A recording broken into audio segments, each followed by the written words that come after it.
Hey guys, welcome back to CapView. So today we're going to be doing the best and the worst films of 2017.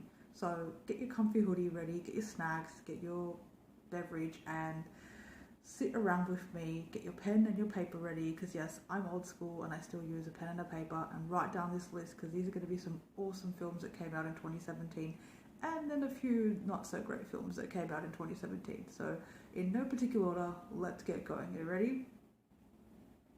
Okay, let's go. Alright, so the first film that we're going to discuss is Happy Death Day, right here, or here. Happy Death Day stars Jessica Rothe. It is produced by Blumhouse Productions. It is a horror comedy. It, of course, came out in 2017, and it is really, really funny and had some really awesome kills. The basic concept is it's similar to a horror version of Groundhog Day. So Jessica Rothe stars as Tree.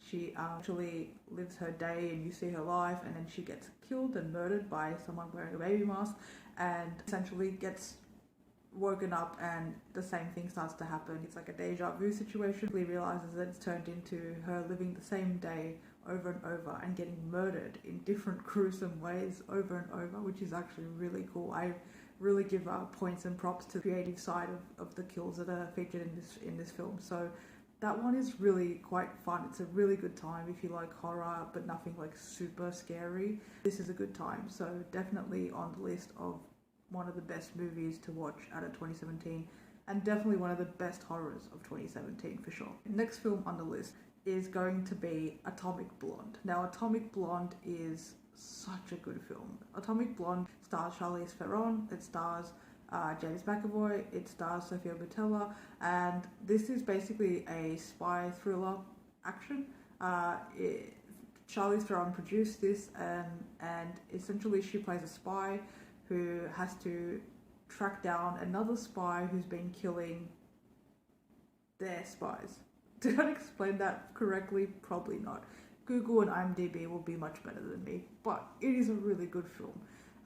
There is one action sequence that is legit, literally one take, and it goes on for so long. I believe it's like a 10-minute sequence. It is so good, and you guys need to watch it. It's got the action in there. It's got these really great fight scenes, awesome choreography. Charlize Theron, of course, brings it. She's amazing. Stellar cast as a side cast. It's got a great soundtrack. It's just a really dope ass film. If you like badass female films with badass stunts and action sequences and spy thrillers, you're gonna really like Atomic Blonde. It is one of my favorite films, so definitely check that out if you have not check it out. It is also rated R18, just so you know. The next film on my list is of course going to be Wonder Woman. Now this film is one of the most known films to come out of 2017. It's one of the most known films that has lasted for quite a while. It's still talked about, obviously, because it's made such an impact. Unless you don't know comics and not into superhero genre, then never mind. But also would be weird if you're on my channel and you don't know that stuff, because I talk a lot about it and I cover a lot of DC. So of course, Wonder Woman was one of my favorite and best films of 2017.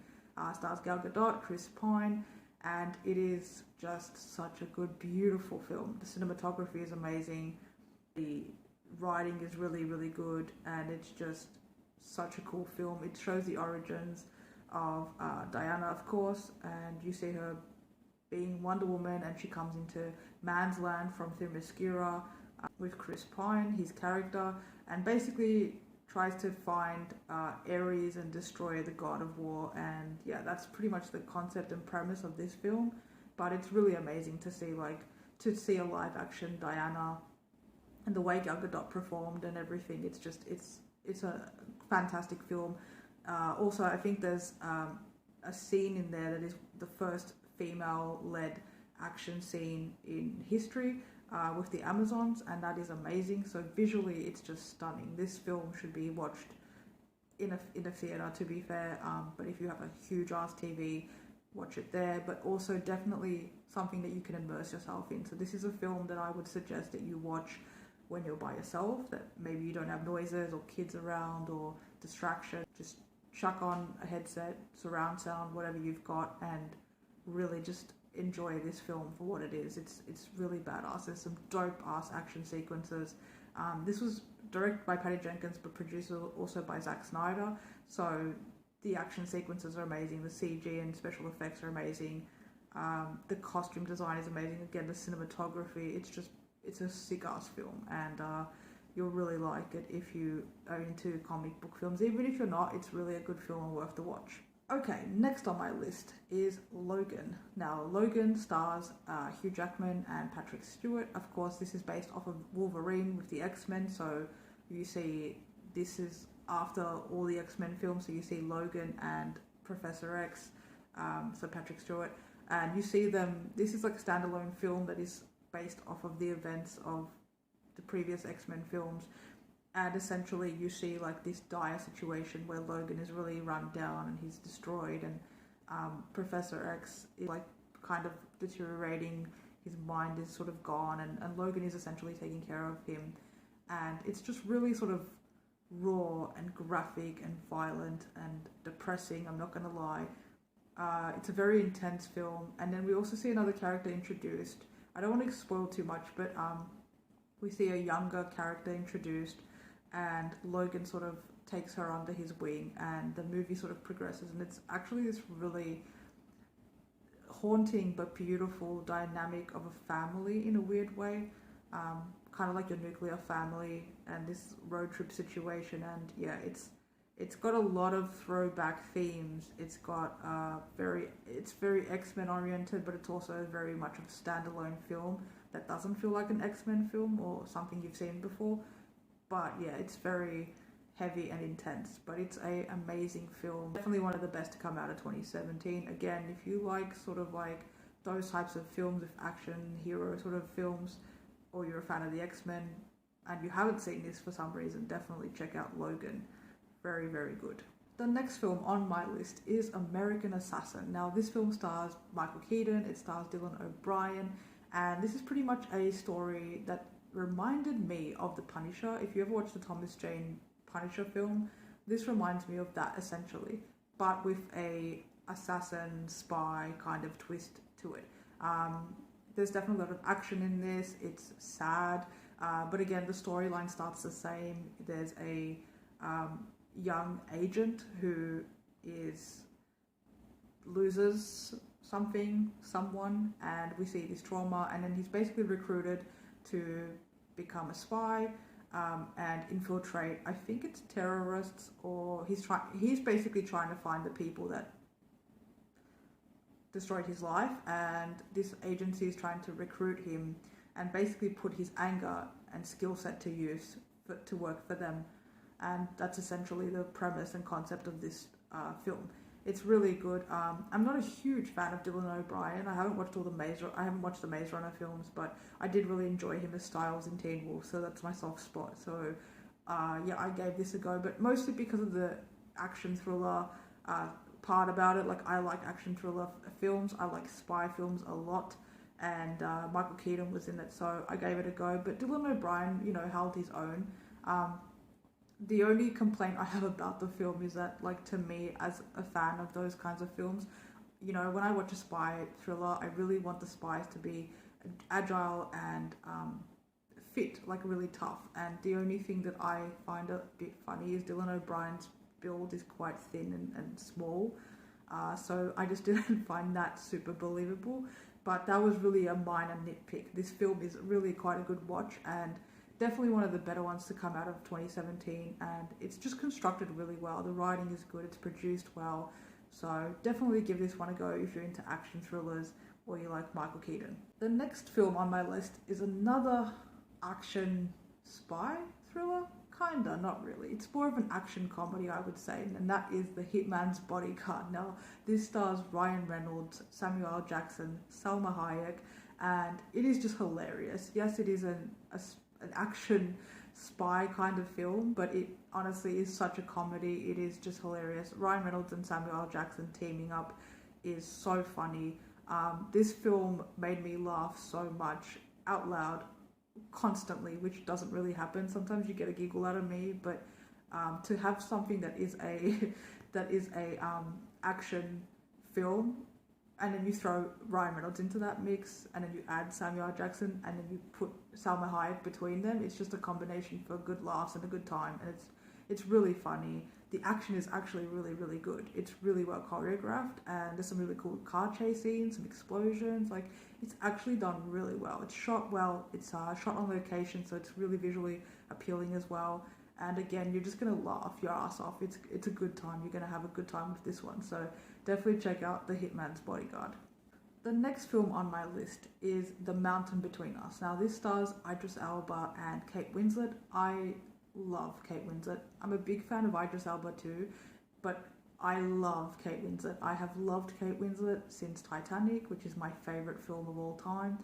I absolutely adore her. I will watch anything she's in, and I think I've watched almost everything that she is in. So the moment I see her name pop up, whatever the project is, I will watch it. Also, shout out to Mare of Easttown.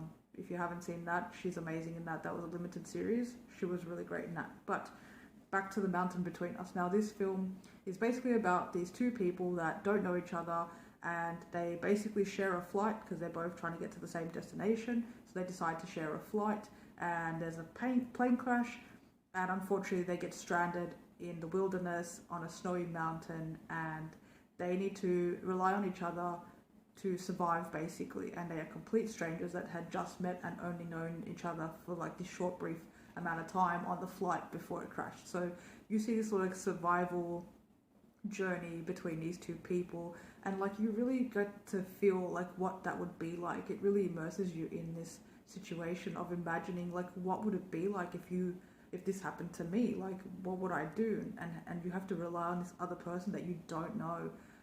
So it's really like this harrowing tale. If you like survival adventure films that have this like really deep, compelling, dramatic heartstring pull to it, then you will like this. Or if you're a big fan of either Idris Elba or Kate Winslet, this is a really good watch.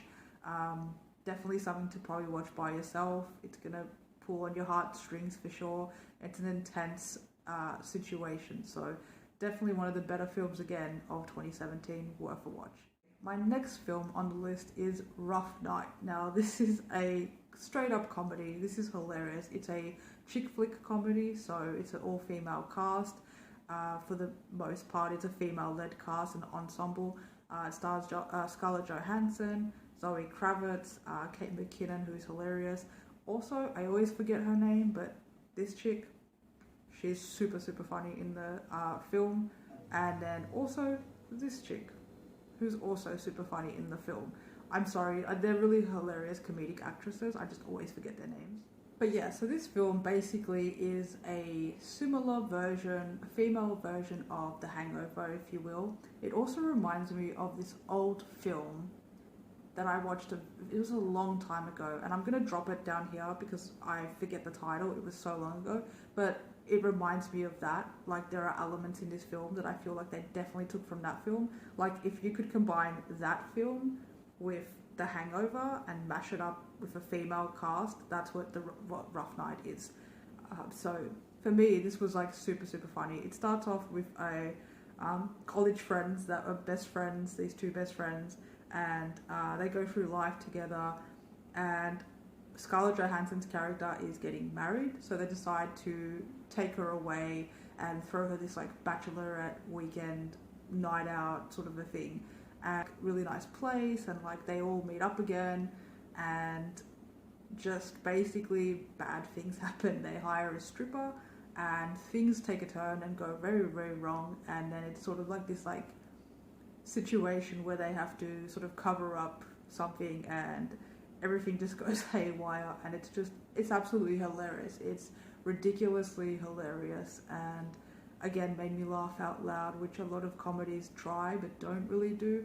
I have high standards, but this one was so funny. Kate McKinnon is hilarious in this. She's just super funny, and the dialogue, the writing is just, it's so witty and on point. It's sarcastic, it's dark humor, which I really like. The movie's a little bit vulgar at times, which again I really like. It's got that theatrical, dramatic, notion to it at times, and it's got all the right things. It hits all the right notes, and it's just a really fun, good time. This is something to watch with your girlfriends on a Saturday night, grab the popcorn and just sit in and have a laugh. It's a really great time. Alright, so that is my best movies of 2017. Now, we're gonna go to the worst movies. Now, don't worry, there's only 2 on the list. There's not a whole slew of them, luckily. There are only 2 films that are the worst films of 2017, in my opinion. And that is Jumanji, the rock version. No, don't worry, I didn't mean the original Jumanji. I mean the 2017 The Rock Jumanji with Kevin Hart. It was ridiculous. It was so bad. I'm not going to go into a whole detailed explanation, but it basically is nothing like the original Jumanji. And when you're talking about a film that stars the late and great Robin Williams, that is already a very high bar. It's like your Gene Wilders of Willy Wonka. It's a high bar to do a remake of a film like that. That in itself is you set a high bar, right? And then you've got this legend of Robin Williams, and that film was awesome. Jumanji is one of my favorite all-time films. It's up there with Jurassic Park. It's a classic for a lot of people. And you're going to remake that film. And the thing is, they remade it different, and I guess that's what they were trying to do, to not be compared to the original so much and to pay homage without being identical. But I feel like that's where they really went wrong. I feel like if they made it more serious and they maybe tried to make it more like the original with different casting choices, maybe I would have enjoyed it a little bit. It still would never hold up to the original. Nothing ever will. Again, there's certain films, Jaws, Jurassic Park, The Lion King, I don't want to see remakes. It's not going to ever be what it was. But yeah, this film was ridiculously terrible. I actually watched it. I avoided it for the longest time because I'm one of those people that's sort of stuck in the past. Like, I like what I like and I don't like change, to be fair. But I'm a film buff, so I kind of like to review things. So I will eventually watch something. And that's what I did with Jumanji, and it was such a terrible experience. It was just bad. The acting was not great. Writing was terrible. The concept was ridiculous and too out there for me to grasp, and it was just executed so poorly. And even like Jack Black, who I love, I didn't enjoy in this film. So there was nothing about this film that I liked. Terrible. So if you liked it, that's cool, but I hated it. It is one of my worst movies ever, but also definitely one of the worst movies of 2017. Okay, and the last movie, one of the worst movies of 2017, is 47 Meters Down. Now, I love shark films. I adore them, and if you guys know me, I'm a big shark film fan. I've watched almost every shark film ever, but 47 Meters Down, I just really did not enjoy. It just didn't grab me. It was really cheesy.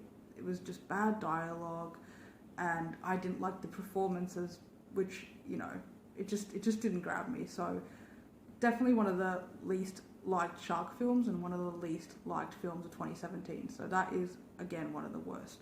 So yeah, with that being said, that is my list, guys. That's the best and worst films of 2017. So I hope you guys got some good recommendations out of it, what to watch and what to avoid watching. Let me know in the comments if you watch this, what are your favorite films of 2017, and which of these films did you like and maybe you want to check out and watch, or if you've seen them, did you like them as much as I did? Let me know your thoughts and comments down below.